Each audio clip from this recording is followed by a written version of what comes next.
Драги Змијанец од прва детска амбасада во светот Мегеши.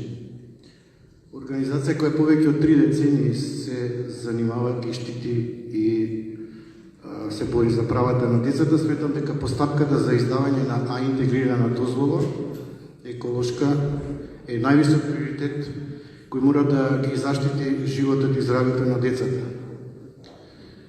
Децата се најранлива категорија кога станува збор за загадување на воздухот. Тие дишат повеќе воздух во однос на својата телесна тежина, тоа е познато. Нивните бели дробови и имунолошкиот систем се уште се развиваат, се кревки, а изложеноста на токсични материи во најраната возраст може да има последици трајни и се манифестираат со многу години подоцна. Во непосредна близина на индустријскиот комплекс Усје живеат и јадници деца. Тие не можат сами да изберат каде ќе живеат, ниту можат да се заштитат од загадениот канцероген воздух.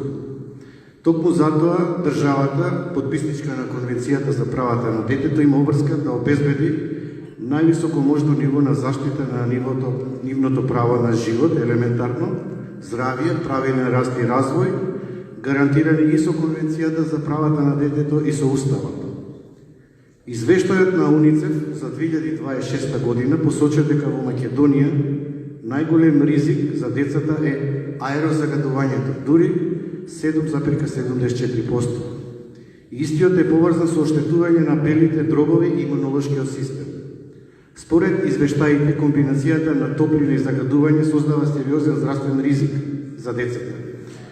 Во Македонија околу 11,6% од смртните случаи кај новороденчињата се поврзани со загадениот воздух. Исто и мајките кои се бремени имаат потешкотии во однос на бременоста.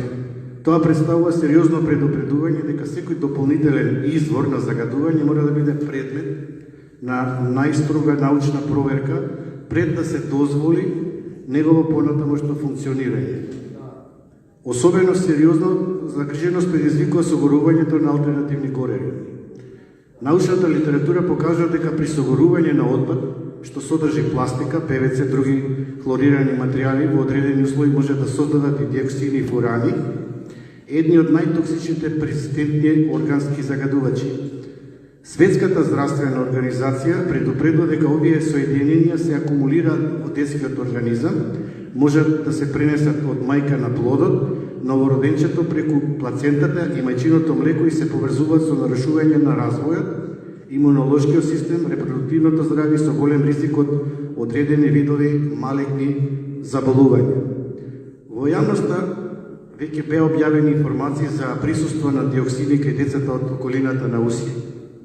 Без разлика на потеклото на тие наводи, тие сами по себе представуваат доволна причина државата да биде алармантна, да спроведе независна и транспарентна научна истрага пред да донесе одлука за издавање на нова интегрирана дозвола. Затоа сметаме дека Министерството за животна средина и просторно планирање мора да го примени начелото на предпазливост и одговорност, кога постои основно сомневање за сериозност и неповратни последици врз здравјето, недостаток на целосна научна сигурност не смее да биде причина да се преземат мерки за заштита на населението, особено на децата. Бараме од Министерството јавно и одговорно да одговори на следните прашања. Може ли некој денес, врз основа на независни научни истражувања, да им гарантира на родителите дека децата кои живеат околу Титан Усија нема да трпат здравствени последици од емисиите на фабриката? Ако таква гаранција не може да се даде, врз која научна основа се предлага издавање на нова А интегрирана дозвола еколошка во наредниот период? Дали донесувањето на одлука Министерството побарало независно мерење на диоксини и фурани во воздухот, почвата, земјоделските производи, водата, биолошките примероци кај населението што живее во околината на фабриката на цементарницата Усија? Дали е изработена независна здравствена проценка на влијанието врз децата со посебен осврт на новороденчињата, бремените жени и децата од предучилишна и училишна возраст? Дали Министерството располага со независни податоци за кумулативно влијание на сите загадувачи во овој регион, а не само на емисиите од еден индустријски капацитет?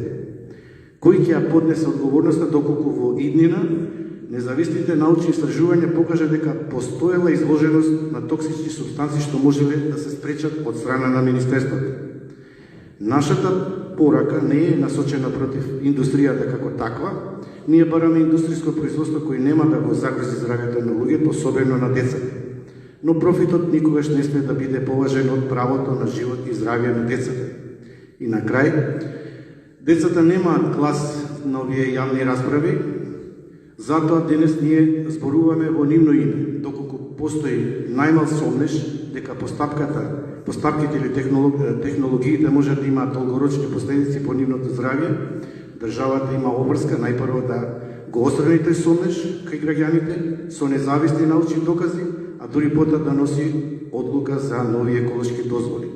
И морам да кажам дека ова мене повеќе ми личи на корпоративна јавна расправа, отколку на јавна расправа која се води во собрание, каде што народните претеници имаат мандат и задача како законодавен дом да му наложат на извршната власт, односно на Министерството за животна средина, да постапи по најдобар интерес на граѓаните, односно децата. Благодарам.